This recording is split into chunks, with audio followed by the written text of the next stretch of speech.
আসসালামু আলাইকুম ওয়া রাহমাতুল্লাহ। সমস্ত প্রশংসা আল্লাহ সুবহানাহু ওয়া তাআলার জন্য, যিনি আমাদেরকে তাওহীদের মতো একটি গুরুত্বপূর্ণ বিষয়ে জ্ঞান অর্জনের এই মজলিসে বসার তৌফিক দান করেছেন। তো আমরা এই জন্য আলহামদুলিল্লাহ আবারও শুকরিয়া আদায় করি। দরুদ সালাত সালাম বর্ষিত হোক মানবতার মুক্তির দূত প্রিয় নবী মুহাম্মদ সাল্লাল্লাহু আলাইহি ওয়াসাল্লামের প্রতি। সম্মানিত উপস্থিত ভাতৃমণ্ডলী, দেশ এবং প্রবাস থেকে যে এখান থেকে আমাদের আজকের এই আয়োজনটি দেখছেন, আপনাদের প্রত্যেককে আন্তরিক মোবারকবাদ ও অভিনন্দন আজকের এই গুরুত্বপূর্ণ ও হৃদয়স্পর্শী আলোচনায় উপস্থিত থাকার জন্য। আজকের আলোচনার বিষয় আপনারা জানেন যে কিতাবুত তাওহীদ বিষয়ভিত্তিক এই দার্সটা চলমান থাকবে বিখ্যাত একটি বই তাওহীদের কিতাবুত তাওহীদ এই বইটির উপরে, যেখানে আমরা তাওহীদের যে গুরুত্ব, ফজিলত এবং আমাদের ঈমানি জীবনের সাথে এর গভীর সম্পর্ক এই বিষয়ে আমরা জানতে পারবো ইনশাআল্লাহ।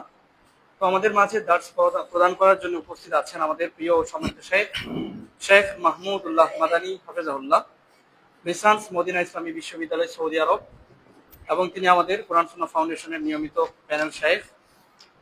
আমরা আশা করি যে আজকের যে আলোচনা আমাদের প্রত্যেকের হৃদয়ে ঈমান জাগিয়ে তুলবে, চিন্তায় আলোকিত করবে এবং আমলের ক্ষেত্রে পথ প্রদর্শন করবে। তো শাইখকে আমন্ত্রণ জানানোর পূর্বে আপনাদের জন্য একটি ঘোষণা। আমাদের শাইখ যে লেকচারটি দিবেন এটার সারমর্ম 2 পেজের মধ্যে আমরা নিয়ে আসছি এবং এটি শাইখ নিজেই তৈরি করেছেন। তো আপনারা যখন আলোচনা শুনে চলে যাবেন ওই পাতাটা আমরা দিয়ে দিব, যেন করে বাসায় গিয়ে ওইটা আবার আপনারা শিখতে পারেন, চর্চা করতে পারেন।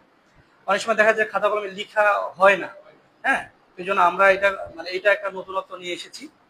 এটা একটা। দ্বিতীয় হচ্ছে আমরা এটা দিব যাওয়ার সময়, কিন্তু তার আগে খুব মনোযোগ দিয়ে কথাগুলো শুনতে হবে, কারণ আপনাদের এই আলোচনা থেকেই আমরা একটা পরীক্ষা নেব। 10টা টিকমার্ক প্রশ্ন উত্তর আর কি, 10টা বহু নির্বাচনী প্রশ্ন, 4টা অপশন থাকবে। প্রশ্ন দেওয়ার পরে যেটা সঠিক আপনার কাছে মনে হয় এটা টিক দিবেন। তবে টিক দেওয়ার বেলায় সচেতন থাকতে হবে। আপনি যদি ভুল টিক দেন তাহলে আপনার উচিত পাওয়া নম্বর থেকে 0.25 কাটা যাবে। এই জন্য ভুল উত্তর দেওয়া যাবে না, জানলে দিবেন, না জানলে তো নাই। এটা একটা দিক। আর দ্বিতীয় হচ্ছে যে আবার বিজয়ী হবে, প্রথম হবে, ওই একজনের জন্য সৌভাগ্যবান একজনকে আমরা সার্টিফিকেট দিব কোরআন সুন্নাহ ফাউন্ডেশনের পক্ষ থেকে। এই যে সার্টিফিকেট, আচ্ছা, তো এটা কিন্তু একটা সম্মান যে আমি ক্লাস করছি এবং আমি স্বীকৃতিও পাইছি যে আমি ভালো পারছি। তো এটা আপনাদেরকে উৎসাহিত অনুপ্রাণিত করার জন্য, এবং আমরা এটা ধারাবাহিকভাবেই রাখবো। দেখা গেছে যে 52টা সপ্তাহ মিলে যে ব্যক্তি সর্বোচ্চ এই সার্টিফিকেট অর্জন করবে তাকে আমরা একটা প্রয়োজনীয় সংবর্ধনাও দিতে পারি। তো আমরা চাই, আসলে আমরা চেষ্টা করতেছি, চাইতেছি কিভাবে আরো ভালো করা যায়। যেমন আমরা উপস্থিতির বিষয়ে একটা বৈঠক করেছি, আমরা বিশ্বাস করি যে আগামী 2-3 মাসের মধ্যে এর একটা ফল পাবো আমরা ইনশাআল্লাহ। তো আপনারাও চেষ্টা করবেন। তো এই পর্যায়ে আমাদের আজকের যিনি সম্মানিত আলোচক শেখ মাহমুদুল্লাহ মাদানী হাফেজুল্লাহকে আমি আন্তরিকভাবে আহ্বান জানাচ্ছি মূল্যবান দার্স প্রদান করার জন্য।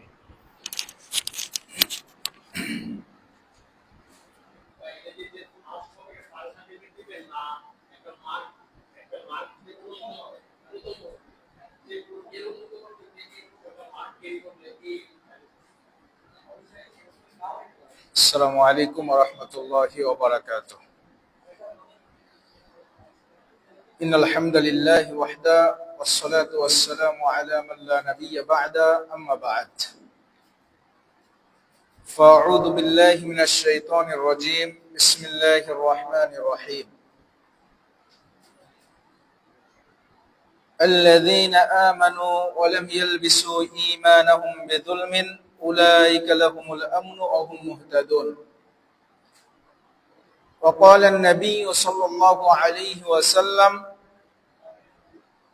فإن الله حرم على النار من قال لا إله إلا الله يبتغي بذلك وجه الله أو كما قال. শুরুতেই কালিমাতুশ শুকর আদায় করব আল্লাহ সুবহানাহু ওয়া তাআলার জন্য, যে মহান রব্বুল আলামিন আজকের এই কিতাবুত তাওহীদের দার্সে আমাদেরকে সমবেত হওয়ার সুযোগ করে দিয়েছেন। যে মহান রব্বুল আলামিন আমাদেরকে এই দার্সে উপস্থিত হওয়ার তৌফিক দান করেছেন, সেই মহান রব্বুল আলামিনের শুকরিয়া আদায় করছি, বলি আলহামদুলিল্লাহ। অগণিত ধারায় দরুদ ও সালাম বর্ষিত হোক সাইয়্যিদুল মুরসালিন খাতামুন নবিয়্যিন রাহমাতুল লিল আলামিনের উপর। সকলেই বলি সাল্লাল্লাহু আলাইহি ওয়াসাল্লাম। সম্মানিত আজকের শ্রোতাবৃন্দ ও আমার ইসলাম প্রিয় দ্বীনী ভাই ও বন্ধুগণ, আমরা অবগত হয়েছি যে আজকের যে দার্স সেটি হচ্ছে কিতাবুত তাওহীদের উপর। তো আমরা গত পর্বে যে বিষয়টি নিয়ে আলোচনা করেছিলাম সে বিষয়টি ছিল কিতাবুত তাওহীদ, তাওহীদ সংক্রান্ত আলোচনা, তাওহীদের পরিচয়, তাওহীদের পরিচয় সংক্রান্ত এবং তাওহীদের শ্রেণীবিন্যাস, এই বিষয়গুলো নিয়ে আমরা গত পর্বে আলোচনা করেছিলাম। আজকে আমাদের কিতাবুত তাওহীদের ২য় নাম্বার অধ্যায় বাবু ফাদলিত তাওহীদ ওয়া মা ইউকাফফারু মিনাদ যুনুব, অর্থাৎ তাওহীদের গুরুত্ব, তাওহীদ অবলম্বন করার ফজিলত, তাওহীদ অবলম্বন করার তাৎপর্য, তাওহীদ অবলম্বন করার মাহাত্ম্য এবং এর বিনিময়ে যে গুনাহ খাতাগুলো থেকে আল্লাহ সুবহানাহু ওয়া তাআলা পরিত্রাণ দিয়ে থাকেন, এই সংক্রান্ত বিষয়ে আজকে আমাদের আলোচনা ইনশাআল্লাহ। তো গত পর্বের যে বিষয়টি ছিল তাওহীদের পরিচয়, তাওহীদের শ্রেণীবিন্যাস, আজকের যে বিষয় তাওহীদের গুরুত্ব। মুসান্নিফ রাহিমাহুল্লাহ তিনি শুরুতেই এই তাওহীদের ফজিলত বা তাওহীদের গুরুত্ব নিয়ে তিনি আলোচনা করতে পারতেন, কিন্তু শুরুতে তিনি এটি করেননি। তিনি প্রথমেই তাওহীদের পরিচয় নিয়ে এসেছেন। কেন?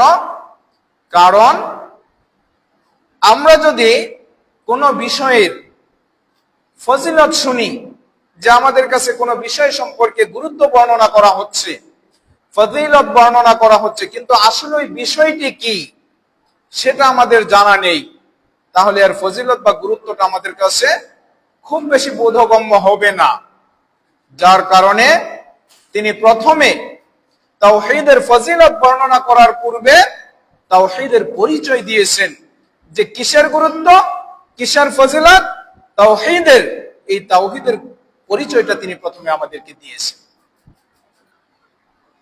তো আজকের যে আলোচনার বিষয় বাবু ফাদলিত তাওহীদ ওয়া মা ইউকাফফারু মিনাদ যুনুব, তাওহীদের ফজিলত এবং এর মাধ্যমে যে গুনাহ খাতাগুলো মোচন করা যায়, যে গুনাহ খাতা থেকে বেঁচে থাকা যায়, সেই সংক্রান্ত আলোচনার বিষয়। মুসান্নিফ রাহিমাহুল্লাহ তিনি এখানে সর্বপ্রথম আল্লাহ সুবহানাহু ওয়া তাআলার একটি আয়াত তিনি নিয়ে এসেছেন, সূরাতুল আনআম এর ৮২ নম্বর আয়াত, যে আয়াতের মধ্যে আল্লাহ সুবহানাহু ওয়া তাআলা তিনি বলেন, আল্লাযীনা আমানু ওয়া লাম ইয়ালবিসু ঈমানাহুম বিযুলমিন উলাইকা লাহুমুল আমনু ওয়া হুম মুহতাদুন। আল্লাযীনা আমানু, যারা ঈমান নিয়ে আসবে। ঈমান নিয়ে আসবে বলতে অর্থাৎ ওয়াহদাল্লাহ ওয়া আখলাসুল ইবাদা লিল্লাহি ওয়াহদা, যে আল্লাহ সুবহানাহু ওয়া তাআলার জন্য একনিষ্ঠভাবে মন থেকে খালেস নিয়তে আল্লাহ সুবহানাহু ওয়া তাআলার ইবাদত করবে। শুধু মুখে বলবে যে আমি ঈমান নিয়ে আসলাম, আমানতু বিল্লাহ, ঈমান বলতে এতটুকুই যথেষ্ট নয়, বরঞ্চ ঈমান নিয়ে আসবে, মুখে যেমন স্বীকৃতি দিবে ঠিক একইভাবে অন্তরে বিশ্বাস করবে এবং কাজের মাধ্যমে বাস্তব প্রতিফলন ঘটাবে। তো আল্লাযীনা আমানু, যারা ঈমান নিয়ে আসবে, অর্থাৎ মুখে স্বীকৃতি দিবে, অন্তরে বিশ্বাস করবে এবং একনিষ্ঠভাবে আল্লাহ সুবহানাহু ওয়া তাআলার জন্য আমল করবে, ওই সমস্ত লোক। ওয়ালাম ইয়ালবিসু ঈমানাহুম বিযুলমিন, এবং তারা তাদের ঈমানটাকে, তারা তাদের ইবাদতটাকে, তারা তাদের যে আল্লাহ সুবহানাহু ওয়া তাআলার জন্য ইবাদত করবে, ওই ইবাদতকে লাম ইয়ালবিসু, তারা সংমিশ্রণ ঘটাবে না, তারা মিশ্রিত করে দিবে না, তারা একটিকে আরেকটির সাথে মিলিয়ে দিবে না। কিসের সাথে? বিযুলমিন, জুলুমের সাথে। জুলুম বলতে এখানে যে বিষয়টিকে উদ্দেশ্য করা হয়েছে, আমরা জানি যে জুলুম সাধারণত 3 ধরনের হয়ে থাকে। জুলুমের 3 ধরনের জুলুম হয়ে থাকে। জুলুম দ্বারা 3টি উদ্দেশ্য আমরা নিতে পারি। সেটি হচ্ছে, 1 নম্বরে জুলুম হচ্ছে আশিরক। জুলুম দিয়ে অত্র আয়াতের মধ্যে উদ্দেশ্য হচ্ছে শিরিক করা, অর্থাৎ যারা ঈমান নিয়ে আসবে, ওয়ালাম ইয়ালবিসু ঈমানাহুম বিযুলমিন, যারা তাদের ঈমানটাকে শিরকের সাথে সংমিশ্রণ ঘটাবে না। অত্র আয়াতের মধ্যে এটাই উদ্দেশ্য। অত্র আয়াতের মধ্যে এই জুলুম দ্বারা শিরককে উদ্দেশ্য। যেমনটি আল্লাহ সুবহানাহু ওয়া তাআলা তিনি বলেন, ইন্না শিরকা লাযুলমুন আযীম, নিশ্চয়ই জুলুম হচ্ছে, শিরিক হচ্ছে সবচেয়ে বড় জুলুম। জুলুমের মধ্যে সবচেয়ে বড় জুলুম হচ্ছে শিরিক। তো আমরা অবশ্যই আল্লাহ সুবহানাহু ওয়া তাআলার প্রতি ঈমান নিয়ে আসব, একনিষ্ঠভাবে তার ইবাদত করব এবং তার সাথে শিরিক করা থেকে আমরা বিরত থাকব। তার সাথে অবশ্যই শিরিক করা যাবে না, তার সাথে অবশ্যই কাউকে অংশীদারিত্ব স্থাপন করা যাবে না। এটা থেকে আমাদেরকে অবশ্যই বিরত থাকতে হবে। তো যেটা বলছিলাম যে জুলুমের 3টি ক্লাসিফিকেশন রয়েছে, শ্রেণীবিন্যাস রয়েছে। জুলুম দিয়ে জুলমুশ শিরক, অর্থাৎ শিরিকের যেই জুলুম, এটা উদ্দেশ্য হতে পারে। আল্লাহ সুবহানাহু ওয়া তাআলা বলেন, ইন্না শিরকা লাযুলমুন আযীম, নিশ্চয়ই শিরিক হচ্ছে সবচেয়ে বড় জুলুম। আর এই জুলুমকে কেন আমরা শিরিক হিসাবে, শিরিককে কেন আমরা জুলুম হিসাবে নামকরণ করে থাকি? অত্র আয়াতের মধ্যে আল্লাহ সুবহানাহু ওয়া তাআলা তিনি জুলুমকে বা শিরিককে কেন তিনি জুলুম হিসাবে আখ্যায়িত করেছেন? তিনি তো এখানে শিরিকও বলতে পারতেন। তার কারণ হচ্ছে যে আমরা শিরিককে জুলুম হিসাবে নামকরণ করা হয়েছে এজন্য, লিআন্না যুলমা ফিল আসল, কেননা জুলুমটা হচ্ছে মূলত, আমরা জুলুম বলতে যেটা বুঝি, ওয়াযউ শাইই ফি গায়রি মাহাল্লিহি, ফি গায়রি মাওদিহি, অর্থাৎ একটি জিনিস যেই স্থানে রাখা দরকার, যেই জায়গায় রাখা দরকার, সেই জায়গায় না রেখে তার বিকল্প আরেকটি জায়গায় রাখাটাই হচ্ছে মূলত, এটা হচ্ছে জুলুম। যেই জায়গায় রাখতে হবে সেই জায়গায় না রেখে আমি যদি অন্যত্র রাখি, এটাই হচ্ছে জুলুম। তাহলে এখানে কেন শিরিককে জুলুম নামকরণ করা হয়েছে? কারণ ওয়াশিরকু, আর শিরিক হচ্ছে ওয়াদউল ইবাদাহ ফি গায়রি মাওদিহা, ইবাদত যেই জায়গায় করা দরকার, যার জন্য করা দরকার, ওই জায়গায় না করে, ওই যার উদ্দেশ্যে করা দরকার তার উদ্দেশ্যে না করে অন্যজনের উদ্দেশ্যে ইবাদত করাটা, এটাও যেন ওই জুলুমেরই অন্তর্ভুক্ত। এজন্য আল্লাহ সুবহানাহু ওয়া তাআলা তিনি অত্র আয়াতের মধ্যে এই শিরিককে জুলুম হিসেবে তিনি আখ্যায়িত করেছেন। তো আমাদেরকে অবশ্যই, আমরা যখনই নিজেদেরকে ঈমানদার বলে দাবি করব, আমরা যখনই নিজেদেরকে ঈমানদার বলে পরিচয় দিব, আমাদের সর্বপ্রথম যে কাজ সেটি হচ্ছে আমাদের এই আমলটাকে, আমাদের এই ইবাদতকে শিরিকের সংমিশ্রণ থেকে অবশ্যই রক্ষা করতে হবে, বেঁচে থাকতে হবে। কোনো ক্রমেই, কোনো ভাবেই যেন আমার এই ইবাদত, এটা যেন শিরিকের সাথে সংমিশ্রণ না ঘটে। জুলুমের 2য় নাম্বার যে প্রকার, যুলমুল আবদি নাফসাহু। জুলুমের 1 নাম্বার হচ্ছে যুলমুশ শিরক, শিরকের মাধ্যমে জুলুম করা, অর্থাৎ ইবাদত আল্লাহ সুবহানাহু ওয়া তাআলার জন্য না করে সেটা অন্য কারোর জন্য ইবাদত করা। 2য় নাম্বার হচ্ছে যুলমুল আবদি নাফসাহু, যে বান্দা তার নিজের প্রতি জুলুম করবে, কিভাবে? বিল মাআসি, অন্যায় পাপ কাজের মাধ্যমে আল্লাহ সুবহানাহু ওয়া তাআলা আমাকে আপনাকে সৃষ্টি করেছেন ভালো কাজ করার জন্য।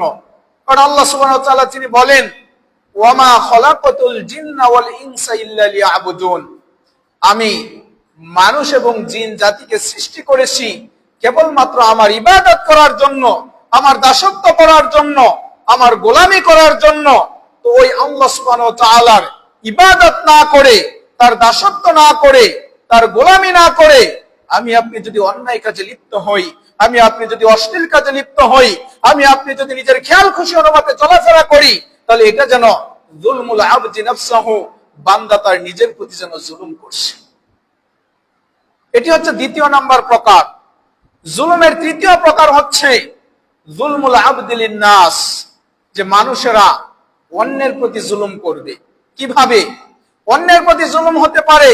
কারো ধন সম্পদ গ্রাস করার মাধ্যমে, কাউকে গালিগালাজ করার মাধ্যমে, কাউকে বকাঝকা করার মাধ্যমে, কারো গীবাত করার মাধ্যমে, কারো চুগলখড়ি করার মাধ্যমে, কারো ধন সম্পদ অন্যায়ভাবে গ্রাস করার মাধ্যমে অন্যের প্রতি জুলুম হতে পারে। এই জুলুমগুলো থেকে আমাদেরকে বেঁচে থাকতে হবে। তো এই তিন ধরনের জুলুম থেকে আমাদেরকে বেঁচে থাকতে হবে।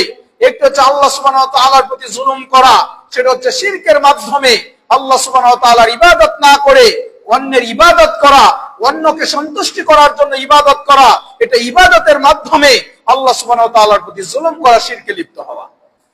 দ্বিতীয় নাম্বার যুলমুল আবদি নাফসাহু, বান্দা তার নিজের প্রতি জুলুম করবে।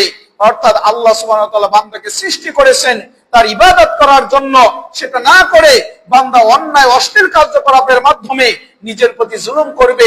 এটা থেকেও আমাদেরকে বেঁচে থাকতে হবে। তৃতীয় নাম্বার হচ্ছে যুলমুল আবদি লিন-নাস, যে বান্দা অন্যের প্রতি জুলুম করবে, অর্থাৎ অন্যের ধন সম্পদ অন্যায়ভাবে গ্রাস করার মাধ্যমে, গালিগালাজ করার মাধ্যমে এই জুলুমগুলো থেকে আমাদেরকে বিরত থাকতে হবে। আল্লাহ সুবহানাহু ওয়া তাআলা তিনি বলেন, আল্লাযীনা আমানু ওয়া লাম ইয়ালবিসু ঈমানাহুম বিযুলমিন, যারা ঈমান নিয়ে আসবে এবং তাদের ঈমানটাকে জুলুমের সাথে সংমিশ্রণ ঘটাবে না। এই আয়াতের মধ্যে এই তিন প্রকারের জুলুম থেকে উদ্দেশ্য হচ্ছে আর শিরক, অর্থাৎ শিরকের সাথে তাদের ঈমানটাকে সংমিশ্রণ ঘটাবে না। উলাইকা লাহুমুল আমনু, এই সকল লোক কারা? যারা তাদের ঈমানটাকে শিরকের সাথে সংমিশ্রণ ঘটাবে না, যারা ঈমান আনার পর শিরকে লিপ্ত হবে না। উলাইকা লাহুমুল আমনু, তাদের জন্যই হচ্ছে আল আমনু মিনাদ দালাল, অর্থাৎ তারা নিরাপত্তা লাভ করবে। তারা কাল কিয়ামতের মাঠে তারা নিরাপদ থাকবে। লা ইউআযাবুন, তাদেরকে শাস্তি দেওয়া হবে না, তারা শাস্তির আওতাভুক্ত হবে না। আল্লাহ সুবহানাহু ওয়া তাআলা তাদেরকে হেফাজত করবেন, তাদেরকে সংরক্ষণ করবেন। আন্নাহুম লা ইউআযাবুনা আবাদান, তাদেরকে কোশ্চিন কালেও শাস্তি দেওয়া হবে না। কাদেরকে? যারা তাদের ঈমানটাকে শিরকের সাথে সংমিশ্রণ ঘটাবে না। ওয়া ইন উযিবু ফালা বুদ্দা ইয়াদখুলুল জান্নাহ, আর যদি তাদের অপরাধের কারণে, তাদের অন্যায়ের কারণে, এমন কোন অন্যায় লিপ্ত হয়েছে সেই কারণে যদি তাদেরকে শাস্তি দেওয়া হয়, তারপরেও যে কোনো এক সময় তারা কি করবে? জান্নাতে প্রবেশ করবে, তারা নিরাপত্তা লাভ করবে। এখান থেকে যে জিনিসটা আমরা বুঝতে পারি যে যারা শিরক থেকে বেঁচে থাকবে, তারা যে কোনো ধরনের অন্যায় করুক, তারা কোনো এক সময় জান্নাতে প্রবেশ করবে। সুতরাং আল খাওয়ারিজ যারা কি করে? বিশ্বাস করে থাকে যে যারা কবিরা গুনাতে লিপ্ত হবে তারা ইসলাম থেকে বের হয়ে যায়, তারা চিরস্থায়ীভাবে জাহান্নামে থাকবে। এই আয়াত যেন এটা বুঝাতে চাচ্ছে, এই আয়াত থেকে যেন এটা ইস্তেদলাল হচ্ছে যে কবিরা গুনাহ করার কারণে সে চিরস্থায়ী জাহান্নামী হবে না, বরং আল্লাহ সুবহানাহু ওয়া তাআলা সেই শাস্তি ভোগ করার পর এক সময় তাদেরকে জান্নাতে প্রবেশ করাবে। তাহলে যারা ঈমান আনার পর তাদের ঈমানটাকে শিরকের সাথে সংমিশ্রণ ঘটাবে না, উলাইকা লাহুমুল আমনু, তারা নিরাপত্তা লাভ করবে সেই শাস্তি থেকে, তারা কোনো এক সময় জান্নাতে প্রবেশ করবে। ওহুম মুহতাদুন, আর তারা দুনিয়াতে আল হিদায়াতু মিনাদ দালাল, তার আরেকটা জিনিস, আরেকটা যে বেনিফিট আরেকটা যে সুবিধা তারা পাবে, আল হিদায়াতু মিনাদ দালাল, এই দুনিয়াতে তারা ভ্রষ্টতা, এই দুনিয়াতে তারা গোমরাহি থেকে হেদায়াত লাভ করবে, সঠিক পথ লাভ করবে, তারা গোমরাহ হবে না। কারা? যারা তাদের ঈমানটাকে ঈমান আনার পর শিরকের সাথে সংমিশ্রণ ঘটাবে না। তাহলে আমরা এই আয়াত থেকে বুঝতে পারি যে আমাদেরকে অবশ্যই ঈমান আনার পর সেই ঈমানটাকে আমাদেরকে রক্ষা করতে হবে। আমরা ইবাদত করব, আমাদের ইবাদতের মধ্যে কোনোভাবেই যেন শিরকের সংমিশ্রণ না ঘটে, শিরকের সাথে যেন কোনোভাবেই এটার সংমিশ্রণ না হয়। যে কোনো মূল্যে আমাদের এই ঈমানটাকে আমাদেরকে রক্ষা করতে হবে। কোনোভাবেই যেন এমন না হয় যে আমার ইবাদতের মধ্যে শিরকের অনুপ্রবেশ ঘটিয়েছে বা ঘটতে যাচ্ছে, আমি কাউকে দেখানোর জন্য, কোনো ব্যক্তিকে সন্তুষ্ট করার জন্য আমি ইবাদত করতে যাচ্ছি, এমনটা যেন কোনোভাবেই না হয়। আমি যখনই ইমানদার হব, আমি যখনই ইসলামে প্রবেশ করব, আমার সেই ইসলামের অনুপ্রবেশটাকে অবশ্যই আমাকে রক্ষা করতে হবে। সেখান থেকে যেন যে কোনো মূল্যে আমি যেন শিরকে লিপ্ত না হই। তাহলে শিরকে লিপ্ত না হলে আমার জন্য এখানে দুটি উপকারিতা রয়েছে। এক নাম্বার, দুনিয়াতে আমি কি করব? গোমরাহি থেকে বেঁচে থাকতে পারবো, আল্লাহ সুবহানাহু ওয়া তাআলা আমাকে রক্ষা করবেন, এবং পরকালে আল্লাহ সুবহানাহু ওয়া তাআলা আমাকে জাহান্নামের শাস্তি থেকে আমাকে রক্ষা করবেন। কখন? যদি আমি ঈমান আনার পর আমার ঈমানটাকে যদি আমি শিরকের সংমিশ্রণ থেকে রক্ষা করতে পারি। পরবর্তীতে মুসান্নিফ রাহিমাহুল্লাহ তিনি উবাদা বিন সামিত রাদিয়াল্লাহু তাআলা আনহু থেকে তিনি একটা হাদিস নিয়ে এসেছেন। এখানে তিনি যে বিষয়গুলো সাক্ষ্য দেওয়ার কথা বলেছেন, যে সাক্ষ্যগুলো যদি কেউ দেয়, তাহলে আল্লাহ সুবহানাহু ওয়া তাআলা যে কোনো আমলই করুক, কেউ যদি এই বিষয়গুলোকে বিশ্বাস করে, কেউ যদি এই বিষয়গুলোকে আমলে বাস্তবায়ন করে, মুখে স্বীকৃতি দেয়, অন্তরে বিশ্বাস করে এবং কার্যকলাপের মাধ্যমে আমলে বাস্তবায়ন করে, তাহলে রাসূল সাল্লাল্লাহু আলাইহি সাল্লাম বলেন যে ওই ব্যক্তি যে আমলে করুক না কেন, যতটুকুই করুক না কেন, আল্লাহ সুবহানাহু ওয়া তাআলা তার সেই আমলের বিনিময়ে তাকে জান্নাতে প্রবেশ করাবেন। সুবহানাল্লাহ। যে কোনো আমল হোক, আমল নগণ্য হোক, ছোট হোক, যদি এই বিষয়গুলোকে সে বাস্তবায়ন করে, তাহলে রাসূল সাল্লাল্লাহু আলাইহি ওয়াসাল্লাম তিনি বলেন, আদখালাহুল্লাহুল জান্নাহ আলা মা কানা মিনাল আমাল। অনুপরিমাণ আমল হতে পারে, খুবই অল্প হতে পারে, কিন্তু এর পরেও আল্লাহ সুবহানাহু ওয়া তাআলা তাকে জান্নাতে প্রবেশ করাবেন, সে জান্নাতে প্রবেশ করবে। সে বিষয়গুলো কি? রাসূল সাল্লাল্লাহু আলাইহি ওয়াসাল্লাম তিনি বলেন, মান শাহিদা আল্লাহ ইলাহা ইল্লাল্লাহ, যে ব্যক্তি সাক্ষ্য দিবে লা ইলাহা ইল্লাল্লাহ, আল্লাহ ব্যতীত সঠিক কোনো মাবুদ নেই। সাক্ষ্য দিতে হবে, মনে রাখতে হবে যে সাক্ষ্য তিনটি জিনিসের মাধ্যমে। আর তালাফুজ, অর্থাৎ মুখে উচ্চারণ করতে হবে লা ইলাহা ইল্লাল্লাহ, এই কথাটা মুখে স্বীকৃতি দিতে হবে। আমি অন্তরে বিশ্বাস করি কিন্তু আমি মুখে বলবো না যে না লা ইলাহা ইল্লাল্লাহ, এটা আমি বলবো না, না এটা হবে না। আমাকে প্রথমত আত-তালাফুজ, আমাকে মুখে স্বীকৃতি দিতে হবে লা ইলাহা ইল্লাল্লাহ, এই কথাটা আমাকে মুখে বলতে হবে। আল ইলমু আল ইয়াকিন, অর্থাৎ এই সম্পর্কে আমাকে জ্ঞান অর্জন করতে হবে, আমাকে বিশ্বাস করতে হবে।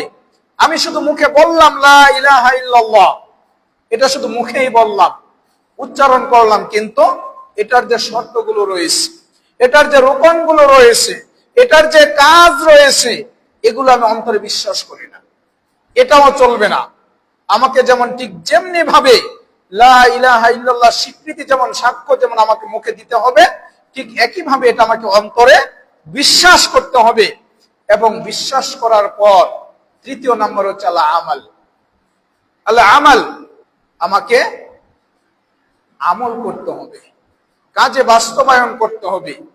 এই তিনটি জিনিসের যদি প্রতিফলন ঘটে, আর নুতক অর্থাৎ মুখে স্বীকৃতি দেওয়া, আল ইলমু আল ইয়াকিন অন্তরে বিশ্বাস করা, তৃতীয় নাম্বার হচ্ছে আল আমাল কাজে বাস্তবায়ন করা, মান শাহিদা লা ইলাহা ইল্লাল্লাহ, অর্থাৎ এই তিনটি জিনিসের মাধ্যমে যদি কেউ মুখে বলে, অন্তরে বিশ্বাস করে এবং কাজে বাস্তবায়ন করে, এই তিনটি শর্তের মাধ্যমে যদি কেউ লা ইলাহা ইল্লাল্লাহর স্বীকৃতি দেয়, সাক্ষ্য দেয়, মেনে নেয় এবং লা শারীকা লাহু এটা বিশ্বাস করে যে আল্লাহর সাথে কি আর কোনো শরীক নেই, কোনো অংশীদারিত্ব নেই, এই একটি জিনিস যদি কেউ বিশ্বাস করে, সাক্ষ্য দেয়, মেনে নেয়, ও আন্না মুহাম্মাদান আবদুহু ওয়া রাসূলুহু, এবং মুহাম্মদ সাল্লাল্লাহু আলাইহি ওয়াসাল্লাম আবদুহু ওয়া রাসূলুহু, আল্লাহ সুবহানাহু ওয়া তাআলা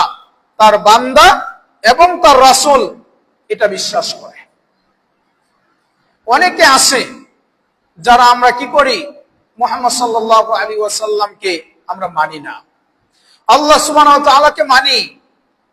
আল্লাহ সুবহানাহু ওয়া তাআলা তিনি আমাদের রব, তিনি আমাদের প্রতিপালক, কিন্তু মুহাম্মদ সাল্লাল্লাহু আলাইহি ওয়াসাল্লামের আনিত ধর্মে আমরা বিশ্বাসী না। বিভিন্ন ভাবে গালিগালাজ করি, বিভিন্ন ভাবে কুমন্তব্য করি, বিভিন্ন ভাবে আমরা নিজেদের খেয়াল খুশি অনুপাতে রাসূল সাল্লাল্লাহু আলাইহি ওয়াসাল্লামের উপর অপবাদ রটিয়ে দেই। ওই ব্যক্তি কিন্তু কখনোই কি মুসলিম হতে পারবে না। কারণ লা ইলাহা ইল্লাল্লাহ, আল্লাহ সুবহানাহু ওয়া তাআলা ব্যতীত সত্য কোনো মাবুদ নেই, এই সাক্ষ্য যেমন দিতে হবে, ওয়া আন্না মুহাম্মাদান আবদুহু ওয়া রাসূলুহু, মুহাম্মদ সাল্লাল্লাহু আলাইহি ওয়াসাল্লাম তিনিও আল্লাহ সুবহানাহু ওয়া তাআলার একজন বান্দা এবং একজন রাসূল, এই স্বীকৃতি পাশাপাশি তাকে দিতে হবে। ওয়া আন্না ঈসা আবদুল্লাহি ওয়া রাসূলুহু, ঠিক একই ভাবে এই সাক্ষ্য দিতে হবে যে ঈসা আলাইহিস সালাতু ওয়াস সালাম তিনি হচ্ছেন আল্লাহ সুবহানাহু ওয়া তাআলা তার পক্ষ থেকে প্রেরিত একজন রাসূল এবং তিনি আল্লাহ সুবহানাহু ওয়া তাআলার একজন বান্দা। এ ব্যাপারে নাসারারা যে বাড়াবাড়িটা করেছে, খ্রিস্টানরা যে বাড়াবাড়ি করে থাকে, রাসূল সাল্লাল্লাহু আলাইহি ওয়াসাল্লাম তিনি বলেন, লা তাতরুনি কামা আতরাতিন নাসারা, তোমরা খ্রিস্টানরা যেভাবে ঈসা আলাইহিস সালাতু ওয়াস সালামের ব্যাপারে যেমনি ভাবে বাড়াবাড়ি করেছে, তোমরা আমাকে নিয়ে লা তাতরুনি, আমাকে নিয়ে তোমরা ঠিক সেইভাবে বাড়াবাড়ি করিও না। তারা কি বাড়াবাড়ি করেছে? তারা এমন পর্যায়ে চলে গিয়েছে যে তারা এটা বিশ্বাস করত ঈসা আলাইহিস সালাতু ওয়াস সালাম তিনি হচ্ছেন আল্লাহ সুবহানাহু ওয়া তাআলার পুত্র পর্যন্ত বানিয়ে দিয়েছেন। নাউযুবিল্লাহ। এটা কখনোই সম্ভব নয়, কারণ আল্লাহ সুবহানাহু ওয়া তাআলা তিনি জানিয়ে দিয়েছেন, লাম ইয়ালিদ ওয়া লাম ইউলাদ, তিনি কাউকে জন্ম দেননি এবং তিনি কারো থেকে জন্মগ্রহণ করেননি। তাহলে যিনি কারো থেকে জন্ম নেননি এবং কাউকে জন্ম দেননি, তাহলে সেখানে আল্লাহ সুবহানাহু ওয়া তাআলার পুত্র কিভাবে ঈসা আলাইহিস সালাতু ওয়াস সালাম হতে পারে?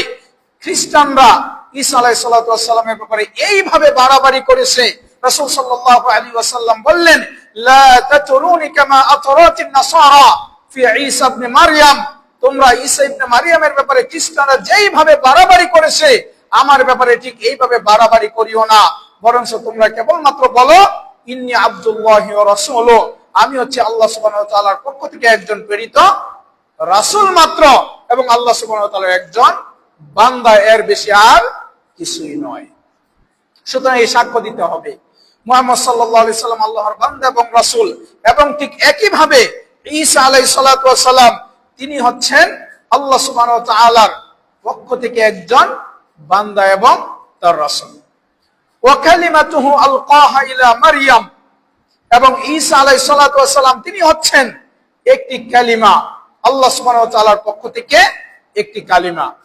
এখানে কালিমা দ্বারা উদ্দেশ্য হচ্ছে যে আল্লাহ সুবহানাহু ওয়া তাআলার সেই কালিমা বলতে যে তিনি মূলত ঈসা আলাইহিস সালাতু ওয়াস সালামকে তিনি সৃষ্টি করেছেন কিভাবে? তিনি বললেন কুন, হে ঈসা হয়ে যাও, এরপর ঈসা আলাইহিস সালাম তিনি হয়ে গেলেন। এই কুন শব্দের মাধ্যমে আল্লাহ সুবহানাহু ওয়া তাআলা মারইয়াম আলাইহিস সালাতু ওয়াস সালাম থেকে কোন প্রকার পুরুষের সংমিশ্রণ ছাড়াই তিনি ঈসা আলাইহিস সালাতু ওয়াস সালামকে তিনি সৃষ্টি করেছেন। এখানে কোন শব্দের মাধ্যমে আল্লাহ সুবহানাহু ওয়া তাআলা তিনি ঈসা আলাইহিস সালাতু ওয়াস সালামকে তিনি সৃষ্টি করেছেন, এই বিশ্বাস আমাদেরকে করতে হবে।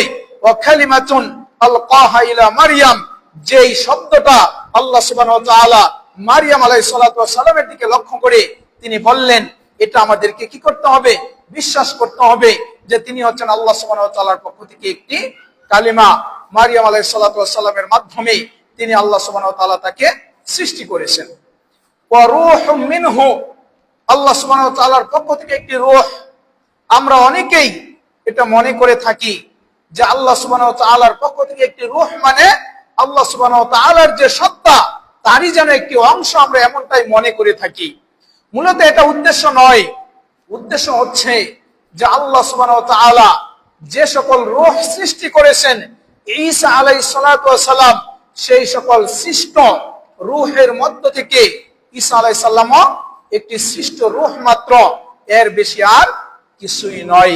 এটা আমাদেরকে বিশ্বাস করতে হবে। ওয়াল জান্নাতু হাক্কুন ওয়ান নারু হাক্কুন, আমাদেরকে এটা স্বীকৃতি দিতে হবে, এটা বিশ্বাস করতে হবে যে জান্নাত এবং জাহান্নাম সত্য। ঠিক জান্নাত যেভাবে রয়েছে জাহান্নামও ঠিক এমনি ভাবে রয়েছে। অনেকে মনে করে থাকেন যে না, জান্নাত জাহান্নাম এখন নেই।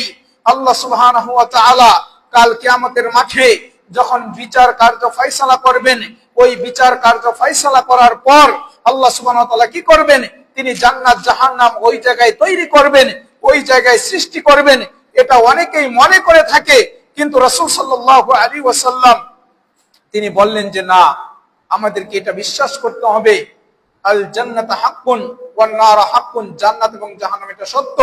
মাওজুদাতান, এটা এই মুহূর্তে বিদ্যমান রয়েছে এবং এটা থাকবে, এটা শেষ হবে না, এই বিশ্বাস আমাদেরকে করতে হবে।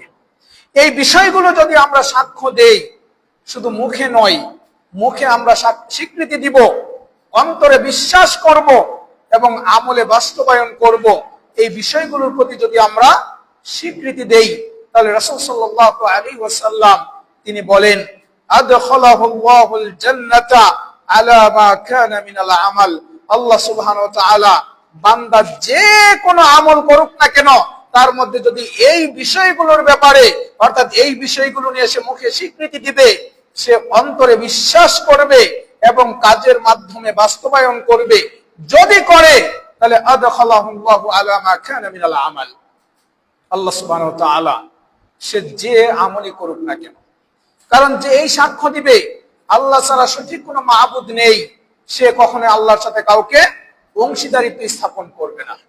যে এই সাক্ষ্য দিবে মুহাম্মদ সাল্লাল্লাহু আলাইহি ওয়াসাল্লাম আল্লাহর বান্দা এবং রাসূল, সে মুহাম্মদ সাল্লাল্লাহু আলাইহি ওয়াসাল্লামের রিসালাতে বিশ্বাস করবে এবং মুহাম্মদ সাল্লাল্লাহু আলাইহি ওয়াসাল্লামের রিসালাতে যখন বিশ্বাস করবে, রাসূল সাল্লাল্লাহু আলাইহি ওয়াসাল্লামের সেই সুন্নাহ মোতাবেক সে কি করবে? জীবন পরিচালনা করবে এই বিষয়গুলোকে। এবং যদি কেউ মনে করে যে ঈসা আলাইহিস সালাতু ওয়াস সালাম আল্লাহ সুবহানাহু ওয়া তাআলার বান্দা এবং রাসূল, অর্থাৎ ঈমানের যে মৌলিক বিষয়গুলো রয়েছে, যে অন্যান্য নবী রাসূলদের প্রতি কি করা? বিশ্বাস স্থাপন করা, এই বিষয়গুলোতে যদি কেউ স্বীকৃতি দেয়, তাহলে সে ব্যক্তির আমল যদি কম হয়ে থাকে, তাহলে আল্লাহ সুবহানাহু ওয়া তাআলা এর পরেও কি করবেন? তাকে জান্নাতে প্রবেশ করাবেন। আলা মা কানা মিনাল আমাল, তার আমল যদি কম হয়, অর্থাৎ সে যদি ফরজ ইবাদতগুলো যথাযথভাবে যদি করে, আল্লাহ সুবহানাহু ওয়া তাআলা তার সেই নফল ইবাদত যদি কম হয়, এরপরও দেখা যাবে আল্লাহ সুবহানাহু ওয়া তাআলা তার সেই আমলের বিনিময়ে তাকে জান্নাতে প্রবেশ করাবে। তাহলে এই বিষয়গুলোতে আমাদেরকে অবশ্যই যথাযথ জ্ঞান অর্জন করতে হবে, এই বিষয়গুলোতে আমাদেরকে যথাযথ বিশ্বাস পোষণ করতে হবে, এই বিষয়গুলোতে আমাদেরকে যথাযথভাবে আমলে বাস্তবায়ন করতে হবে। এগুলোতে কখনোই নিজেদের খেয়াল খুশি অনুপাতে, নিজেদের মন গড়া চিন্তা ভাবনা অনুপাতে কখনোই চিন্তা ভাবনা প্রয়োগ করা যাবে না। বরং রাসূল সাল্লাল্লাহু আলাইহি ওয়াসাল্লাম আমাদেরকে যে দিক নির্দেশনা দিয়েছেন, সেই বিষয়গুলোকে আমাদেরকে বাস্তবায়ন করতে হবে। সেই বিষয়গুলোই আমাদেরকে কার্যকলাপের মাধ্যমে আমাদেরকে বাস্তব প্রতিফলন ঘটাতে হবে।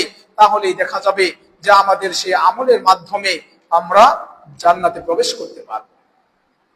পরবর্তীতে মুসান্নিফ রাহিমাহুল্লাহ তিনি যে বিষয়টিকে নিয়ে আসলেন, ইতবান রাদিয়াল্লাহু তাআলা আনহু থেকে বর্ণিত, তিনি বলেন রাসূল সাল্লাল্লাহু আলাইহি ওয়াসাল্লাম বলেছেন, ফা ইন্নাল্লাহা হাররামা আলান নার, আল্লাহ সুবহানাহু ওয়া তাআলা তিনি জাহান্নামকে হারাম করে দিয়েছেন, যে জাহান্নাম ওই ব্যক্তিকে কখনো গ্রাস করবে না।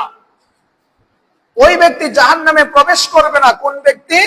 মান ক্বালা লা ইলাহা ইল্লাল্লাহ, যে ব্যক্তি বলবে আল্লাহ ছাড়া সত্য কোনো মাবুদ নেই, আল্লাহ ব্যতীত সঠিক কোনো মাবুদ নেই, এই সাক্ষ্য যিনি দিবেন ওই ব্যক্তির উপর জাহান্নাম হারাম হয়ে যাবে, জাহান্নাম তাকে গ্রাস করবে না, ওই ব্যক্তি জাহান্নামে প্রবেশ করবে না। তবে একটি শর্ত রয়েছে, এই শর্তটা আমাকে আপনাকে বাস্তবায়ন করতে হবে। যদি এই শর্ত পাওয়া না যায়, তাহলে লা ইলাহা ইল্লাল্লাহ হাজার বার বললেও কোনো লাভ হবে না।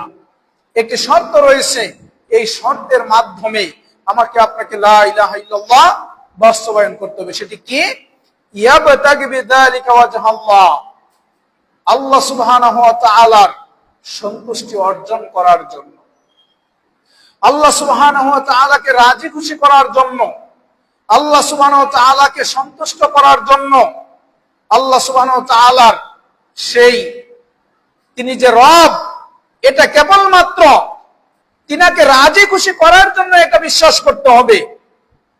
এর বাহিরে আর কোনো উদ্দেশ্যে নয়, কাউকে রাজি খুশি করার জন্য নয়, কারো মনোরঞ্জন করার জন্য নয়, কারো শাস্তি থেকে রক্ষা পাওয়ার জন্য নয়। কেউ আমি লা ইলাহা ইল্লাল্লাহ বললে আমার এখানে কিছু বেনিফিট পাওয়া যাবে, মুসলমানদের কাছ থেকে কিছু সুন্দর উপঢৌকন পাওয়া যাবে, অনেকের কাছ থেকে এর মাধ্যমে দেখা যায় কিছু স্বার্থ উদ্ধার করা যাবে, এরকম হাজারো যদি উদ্দেশ্য থাকে, আর লা ইলাহা ইল্লাল্লাহ যদি আমি সারাদিন উচ্চারণ করি, এর মাধ্যমে বিন্দু পরিমাণ কোনো লাভবান হওয়া যাবে না।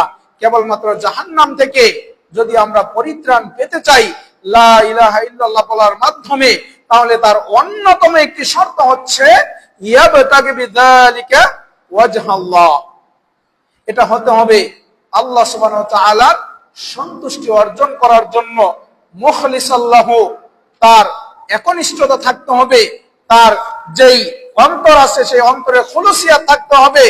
লাম ইয়াকুলহা রিয়াআন ওয়ালা সুমআতান ওয়ালা নিফাকান, এটা মুনাফিকি হিসাবে নয়, এটা মানুষকে দেখানোর জন্য নয়, এটা লৌকিকতা দেখানোর জন্য নয়, বরঞ্চ মুখলিসান লাহু, এটা একনিষ্ঠভাবে আল্লাহ সুবহানাহু ওয়া তাআলার সন্তুষ্টি অর্জন করার জন্যই হতে হবে। যদি হয় তাহলে রেজাল্ট একটাই, ফলাফল একটাই, সেটা হচ্ছে আমি আপনি যে কোনো আমলের বিনিময়ে জান্নাতে প্রবেশ করতে পারবো। আল্লাহ সুবহানাহু ওয়া তাআলা আমার আপনার উপর জাহান্নামের আগুনকে হারাম করে দিবেন, আমার আপনার জন্য কখনোই জাহান্নাম আল্লাহ সুবহানাহু ওয়া তাআলা আমাকে প্রবেশ করাবেন না, আমাকে আল্লাহ সুবহানাহু ওয়া তাআলা আমাকে আপনাকে জান্নাতে প্রবেশ করাবেন। তাহলে শর্ত একটাই, যে সেখানে যেন কোনো কপটতা না থাকে, সেখানে যেন কোনো লৌকিকতা না থাকে, সেখানে যেন কোনো আনুষ্ঠানিকতা না থাকে, সেটা যেন একমাত্র হয় মুখলিসাল্লাহু, আল্লাহ সুবহানাহু ওয়া তাআলার একনিষ্ঠতা অর্জন করার জন্য, আল্লাহ সুবহানাহু ওয়া তাআলার রাজি খুশি করার জন্য। এর বাহিরে দ্বিতীয় আর কোনো উদ্দেশ্য যেন না হয়। যদি হয় তাহলে এর বিনিময়ে জান্নাত অর্জন করা যাবে না। আর যদি হয় মুখলিসাল্লাহু, একনিষ্ঠভাবে আল্লাহ সুবহানাহু ওয়া তাআলাকে রাজি খুশি করার জন্য, তাহলে এর মাধ্যমে আল্লাহ সুবহানাহু ওয়া তাআলা আমার আপনার উপর জাহান্নামের আগুনকে হারাম করে দিবেন। আমি আপনি জান্নাতে প্রবেশ করতে পারবো। হয়তোবা নফল ইবাদত খুব বেশি করতে পারিনি, নফল সিয়াম খুব বেশি করতে পারিনি, রাত্রি জেগে জেগে সেই নফল সালাত আদায় করতে পারিনি, হয়তোবা খুব বেশি দান সাদাকা করতে পারিনি, কিন্তু অন্তর থেকে একনিষ্ঠভাবে আল্লাহ সুবহানাহু ওয়া তাআলাকে রাজি খুশি করার জন্য লা ইলাহা ইল্লাল্লাহ স্বীকৃতি দিয়েছি। রাসূল সাল্লাল্লাহু আলাইহি সাল্লাম বললেন, এই যে একনিষ্ঠভাবে অন্তর থেকে লা ইলাহা ইল্লাল্লাহ স্বীকৃতি আমার আপনার জান্নাতে যাওয়ার জন্য, হয়তোবা এটাই কাল কিয়ামতের মাঠে যথেষ্ট হয়ে যাবে ইনশাআল্লাহ। তাই আমরা যেন প্রত্যেকে লা ইলাহা ইল্লাল্লাহর যে শর্তগুলো রয়েছে, যে রোপণগুলো রয়েছে, সেই শর্ত রোপণগুলো মেনে আমরা সেইভাবেই যেন এটার বাস্তব প্রতিফলন ঘটাতে পারি, আমরা যেন এর আমল করতে পারি। আল্লাহ সুবহানাহু ওয়া তাআলা আমাদের সকলকে সেই তৌফিক দান করুন, আমিন। পরবর্তীতে এই অধ্যায়ের মধ্যে মুসান্নিফ রাহিমাহুল্লাহ তিনি যে হাদিসটি নিয়ে এসেছেন আবু সাঈদ আল খুদরি রাদিয়াল্লাহু তাআলা আনহু থেকে বর্ণিত, তিনি রাসূল সাল্লাল্লাহু আলাইহি ওয়াসাল্লাম থেকে বর্ণনা করেন, রাসূল সাল্লাল্লাহু আলাইহি ওয়াসাল্লাম তিনি বলেন যে মূসা আলাইহিস সালাতু ওয়াস সালাম, আমরা জানি যে পবিত্র কোরআনে যে রাসূলের ব্যাপারে সবচেয়ে বেশি আল্লাহ সুবহানাহু ওয়া তাআলা বর্ণনা দিয়েছেন, উল্লেখ করেছেন, সেই মূসা আলাইহিস সালাতু ওয়াস সালাম তিনি বলছেন, ইয়া রব্বি, হে আমার রব, হে আমার প্রতিপালক, আল্লিমনি শাইআন, আমাকে কিছু শিক্ষা দিন, আমাকে কিছু শিখিয়ে দিন, আযকুরুকা ওয়া আদউকা বিহ, যার মাধ্যমে আমি আপনার জিকির করব, আমি আপনার স্মরণ করব, আমি আপনাকে ডাকবো, এরকম কিছু আমাকে শিখিয়ে দিন, আমাকে জানিয়ে দিন, আমাকে অবগত করে দিন। এই জিনিসগুলোর মাধ্যমে আমি আপনাকে আহ্বান করব, আমি আপনাকে ডাকবো, এটা আমাকে শিখিয়ে দিন। ক্বালা, আল্লাহ সুবহানাহু ওয়া তাআলা তিনি বললেন, কুল, হে মূসা আপনি বলুন, ইয়া মূসা, হে মূসা, লা ইলাহা ইল্লাল্লাহ। লা ইলাহা ইল্লাল্লাহ এমন একটি গুরুত্বপূর্ণ বাক্য, এমন একটি তাৎপর্যপূর্ণ বাক্য, আমার আপনার কাছে মনে হয় যে এটা তো একটা সাধারণ কালিমা মাত্র, লা ইলাহা ইল্লাল্লাহ তেমন কিছু নয়, কিন্তু আল্লাহ সুবহানাহু ওয়া তাআলা তিনি বলছেন যে এটা এমন একটি বাক্য। মূসা আলাইহিস সালাতু ওয়াস সালাম তিনি বলছেন, ইয়া রব, হে আমার প্রতিপালক, কুল্লু ইবাদিকা ইয়াকুলুনা হাযা, হে আল্লাহ, তুমি আমাকে এমন একটি বাক্য শিক্ষা দিচ্ছ, লা ইলাহা ইল্লাল্লাহ, একত্ববাদে বিশ্বাসী, তোমার একত্ববাদে যারা বিশ্বাস করে, যারা তাওহীদ পন্থা অবলম্বন করে, তারা প্রত্যেক বান্দাই তো এটাই বলে, লা ইলাহা ইল্লাল্লাহ। তাহলে আমি তো চাচ্ছিলাম আমাকে কিছু আনকমন জিনিস শিক্ষা দিন, যেটা অন্য কেউ বলবে না, আমাকে বিশেষ কিছু দান করুন, যার মাধ্যমে আমি আযকুরুকা ওয়া আদউকা, আমি তোমাকে স্মরণ করব, তোমাকে ডাকবো, তোমার কাছে আহ্বান করব, তোমার কাছে প্রার্থনা করব। আমি তো বিশেষ কিছু চাইছি, আমি তো এই লা ইলাহা ইল্লাল্লাহর কথা বলিনি, কারণ এটা তো সবাই বলে। যদি সবাই যেটা বলে আমিও যদি এটাই বলি, তাহলে তো আমি সবার মতোই হয়ে গেলাম। সবাই যেই কালিমা দিয়ে তোমাকে ডাকে, আমিও তো এটা দিয়েই ডাকলাম, তাহলে আমি তো এর চেয়ে বিশেষ কিছু চাচ্ছি। আল্লাহ সুবহানাহু ওয়া তাআলা তিনি বললেন, ইয়া মূসা, হে মূসা তুমি জেনে রাখো, লাউ আন্নাস সামাওয়াতি সাবআ ওয়া আমিরুহুন্না, যদি এই যে সপ্ত জমিন আকাশ রয়েছে, এই 7 আকাশ রয়েছে, এই 7টি আকাশ, ও আমিরুহুন্না, এবং এই সপ্ত আকাশের মধ্যে যারা রয়েছে বসবাসকারী, যারাই বসবাস করে, গায়রি, আমি ব্যতীত, আল্লাহ সুবহানাহু ওয়া তাআলা বলছেন যে আমি মহান রব, আমি ব্যতীত আর যারাই রয়েছে এই সপ্ত আকাশ এবং সপ্ত আকাশের মধ্যে যাদের বসবাস রয়েছে সকল কিছু, ওয়াল আরাদিন আস-সাবআ, এবং যে 7 জমিন রয়েছে, জমিনের যে 7টি স্তর রয়েছে, এই জমিনগুলো সকল কিছু যদি ফি কিফাতিন, দাড়িপাল্লার যেই 2টি পাল্লা রয়েছে এক পাল্লাতে রাখা হয়,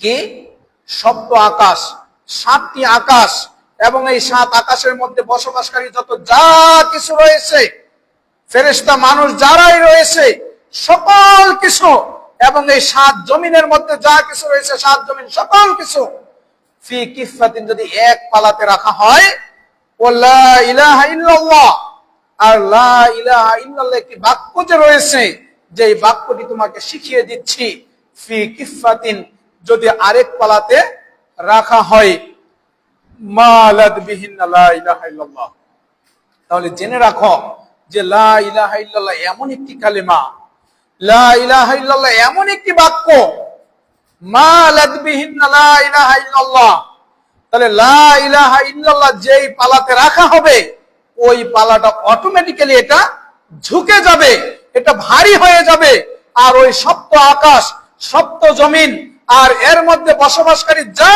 কিছু রয়েছে সকল কিছু যেই পালাতে রাখা হবে সেটার ওজন হালকা হয়ে যাবে, লা ইলাহা ইল্লাল্লাহর পালা ভারী হয়ে যাবে। এটার ওজন এত বেশি, এত গুরুত্বপূর্ণ একটি বাক্য তোমাকে আমি শিখিয়ে দিচ্ছি। সুবহানাল্লাহ।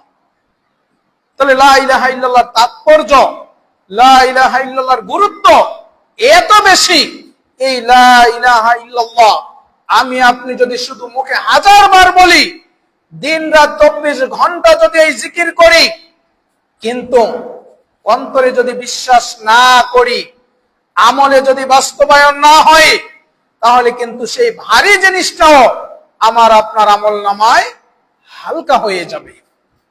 আমি আপনি লা ইলাহা ইল্লাল্লাহ 1000 বার বললাম, কিন্তু অন্তরে এটার পাওয়ার বিশ্বাস করি না। লা ইলাহা ইল্লাল্লাহর যে ক্ষমতা রয়েছে এটা অন্তরে বিশ্বাস করি না, কিংবা অন্তরে বিশ্বাস করলে এর যে শর্ত শারায়েত রয়েছে, এর যে রুকন আরকানগুলো রয়েছে, সেগুলো আমরা বিশ্বাস করি না। ওইভাবে আমরা নিজেদের জীবনটাকে গঠন করি না, ওইভাবে আমরা নিজের জীবনকে সাজাই না। তাহলে যতই বলি, শুধু মুখে উচ্চারণ করা লা ইলাহা ইল্লাল্লাহর পালা কখনোই ভারী হবে না। সেই লা ইলাহা ইল্লাল্লাহর পালা ভারী করতে হলে আমাকে আপনাকে মুখে উচ্চারণ করতে হবে, অন্তরে বিশ্বাস করতে হবে, এবং ঠিক একইভাবে আমাকে আপনাকে সেটা আমলের মাধ্যমে বাস্তব প্রতিফলন ঘটাতে হবে। তাহলে কাল কিয়ামতের মাঠে দেখা যাবে আমার আপনার সেই নেকির পাল্লাটা ভারী হয়ে যাবে। কারণ আমি আপনি লা ইলাহা ইল্লাল্লাহ মুখে স্বীকৃতি দিয়েছি, অন্তরে বিশ্বাস করেছি, এবং কার্যকলাপের মাধ্যমে সেটা আমলে বাস্তবায়ন করেছি। আমার আপনার সেই আমল নামা থেকে আমার আপনার সেই গুনার পালা কখনোই ভারী হবে না, যদি আমি আপনি মন থেকে একনিষ্ঠ ভাবে আল্লাহ সুবহানাহু ওয়া তাআলাকে রাজি খুশি করার জন্য লা ইলাহা ইল্লাল্লাহর স্বীকৃতি যদি আমরা অন্তর থেকে যদি সেটা দিয়ে থাকি। আর যদি অন্তর থেকে সেটা না হয়, যদি সেটা কেবলমাত্র হয় সুমআ, রিয়াআন, নিফাকান, এই জাতীয় উদ্দেশ্য যদি হয়, যে লা ইলাহা ইল্লাল্লাহ স্বীকৃতি দেওয়া এমনটাই উদ্দেশ্য যে মানুষ দেখুক, মানুষ জানুক যে আমি একজন মুসলমান, অন্তরে বিশ্বাস না করি, মানুষ দেখুক আমি সালাত আদায় করি, মানুষ দেখুক আমি সিয়াম পালন করি, মানুষ দেখুক আমি যাকাত দেই, মানুষ দেখুক আমি অর্থ সম্পদ খরচ করে হজ আদায় করি, মানুষ আমাকে দানবীর বলুক, মানুষ আমাকে আলহাজ বলুক, মানুষ আমাকে নামাজি বলুক, মানুষ আমাকে রোজাদার বলুক, এগুলো যদি উদ্দেশ্য হয়, তাহলে লা ইলাহা ইল্লাল্লাহ 1000 বার বলার পরেও আমার আপনার লা ইলাহা ইল্লাল্লাহর সেই পালা কখনোই ভারী হবে না, সেটা হালকা হয়ে যাবে। আমার আপনার গুনার পালাটাই ভারী হয়ে যাবে।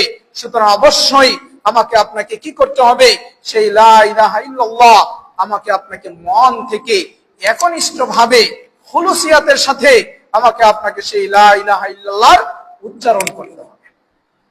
এর পরবর্তীতে আনাস রাদিয়াল্লাহু তাআলা আনহু থেকে তিনি একটি হাদিস বর্ণনা করেছেন।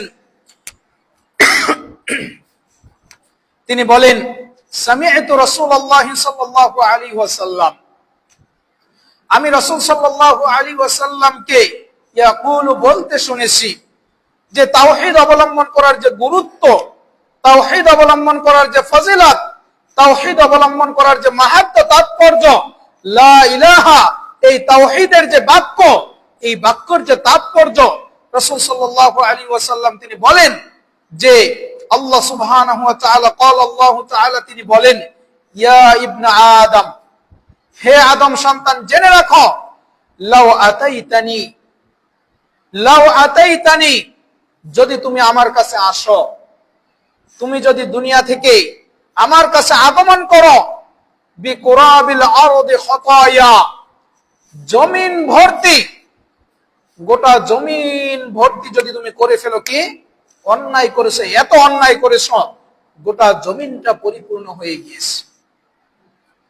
অন্যায় করতে করতে তুমি জমিন পরিপূর্ণ করে ফেলেছো, কিন্তু শিরিক করোনি, শিরিক থেকে বেঁচে থেকেছো। সুম্মা লাকিতানি, এরপর আমার সাথে সাক্ষাৎ করেছো, লা তুশরিকু বি শাইআন, কিন্তু তোমার সেই আমল যতটুকুই করেছো তার মধ্যে কোনো শিরিক নেই, তুমি তাওহীদ অবলম্বন করেছো, তুমি একত্ববাদে বিশ্বাসী ছিলে, জেনে রাখো, লা আতাইতুকা বিকুরাবিহা মাগফিরা, আমি তোমার কাছে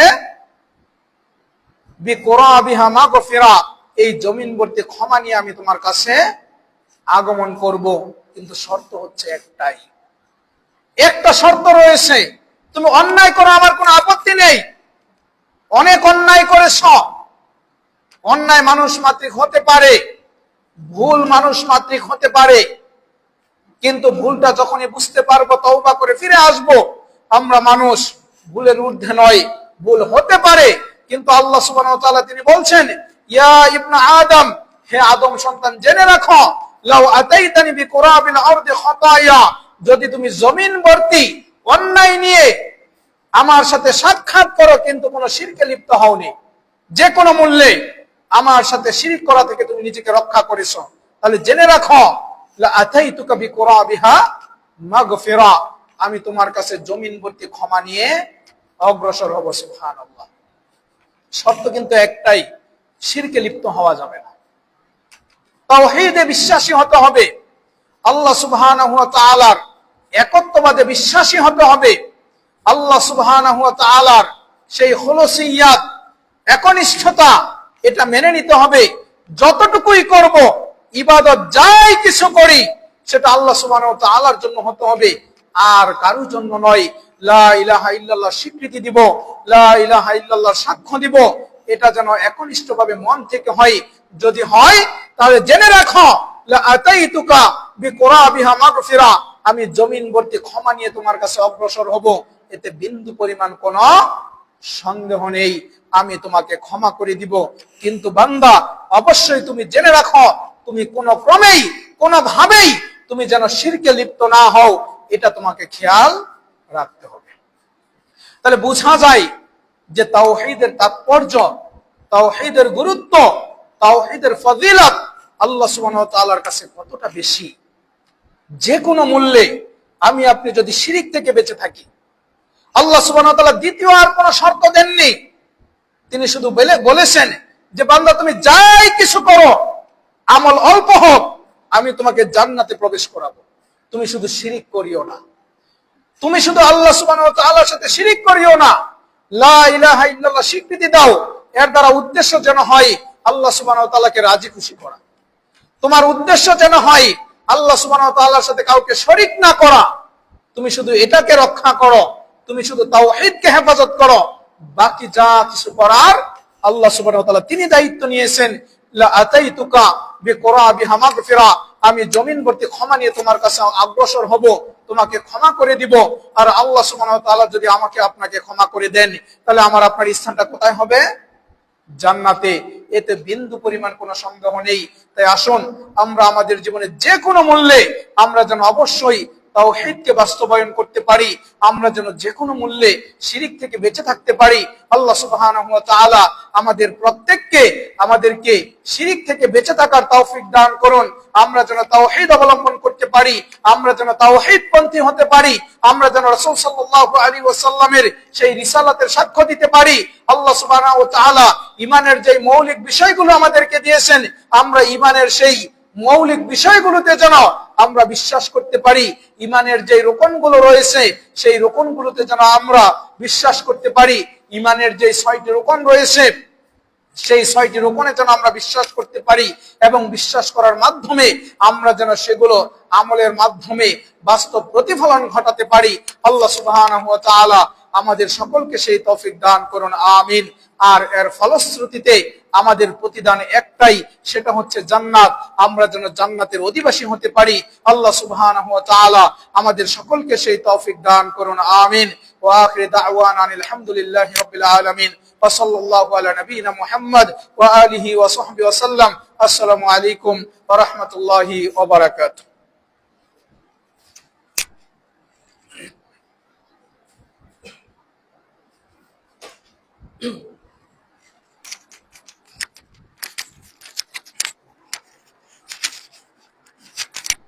জাযাকাল্লাহ খায়ের।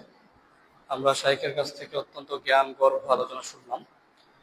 ইসলামে ক্বাল আল্লাহু তাআলা ক্বাল রাসূলুল্লাহ সাল্লাল্লাহু আলাইহি ওয়াসাল্লাম, এই কথাগুলোর শক্তি আছে, পাওয়ার আছে, যা ব্যক্তির কথার যে অতুলনীয়, অর্থাৎ ব্যক্তির সাথে কখনোই তুলনীয় হতে পারবে না। আমরা দেখেছি শাইখ যে আলোচনাগুলো করলেন, তিনি একটু পরে বলছেন যে আল্লাহ বলেছে, একটু পরে তিনি বলছেন যে রাসূল সাল্লাল্লাহু আলাইহি ওয়াসাল্লাম বলেছেন, আর এগুলো জাস্ট তিনি একটু করে ব্যাখ্যা করছেন। নিজের ব্যক্তিগত মতামত, দর্শন এগুলোর কোনো ভিত্তি ইসলামে নাই। কোরআন এবং সুন্নায় যা আছে তাই আমাদের জন্য অনুসরণীয়। আর আল্লাহর কসম করে বলছি, কোরআন এবং সুন্নাহ ফাউন্ডেশনের আল্লাহর সন্তুষ্টি অর্জন ব্যতীত আর দ্বিতীয় কোনো উদ্দেশ্য নাই। আমরা চাই, আপনি একটা জিনিস দেখেন, এখানে আমরা কয়জন বসে আছি? যারা বসে আছি আমরা মানে আল্লাহর কত প্রিয় বান্দা যে আমরা এখানে আসতে পারছি। অথচ আমাদের মসজিদের বাহিরে যদি আমরা চিন্তা করি, কত শত মানুষ দোকানের পাশে বসে আছে, পারছে না আসতে। মানুষ দিক বিদিক ছুটে বেড়াচ্ছে। সবার কান পেতে শোনেন হতাশা, দুশ্চিন্তা, পেরেশানি, অস্থিরতা, এগুলো মানুষকে জেঁকে ধরেছে। বিষয় হচ্ছে কি, মানুষ কোরআন এবং সুন্নাহ থেকে দূরে সরে গেছে। আপনি অনেক বেশি প্যারেশান নিয়ে কোরআন পড়তে শুরু করে দেন, আপনি দেখবেন যে এমন কোন একটা আয়াত আপনার সামনে চলে আসছে যে আপনি প্রশান্ত হয়ে গেছেন।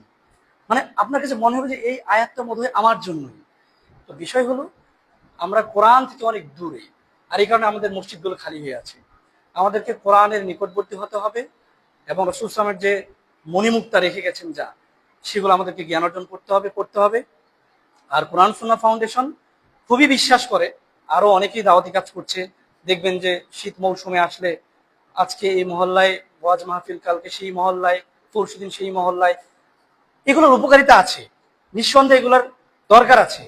কিন্তু এর পাশাপাশি আমরা ভেবেছি, আমরা চিন্তা করেছি যে এখন যারা বয়স বেশি হয়ে গেছে, যারা আসলে আর ওইভাবে স্কুলে কলেজে যেতে পারবে না, তাদেরও তো হয়তোবা ভুলে পড়াশোনা করে নাই, গুরুত্ব বুঝে নাই, ধর্মীয় জ্ঞান অর্জন করে নাই। অথচ রাসূল সাল্লাল্লাহু আলাইহি ওয়াসাল্লাম কি তলাবুল ইলমি ফারিযাতুন আলা কুল্লি মুসলিম, প্রত্যেক মুসলমানের উপর জ্ঞান অর্জন করা ফরজ।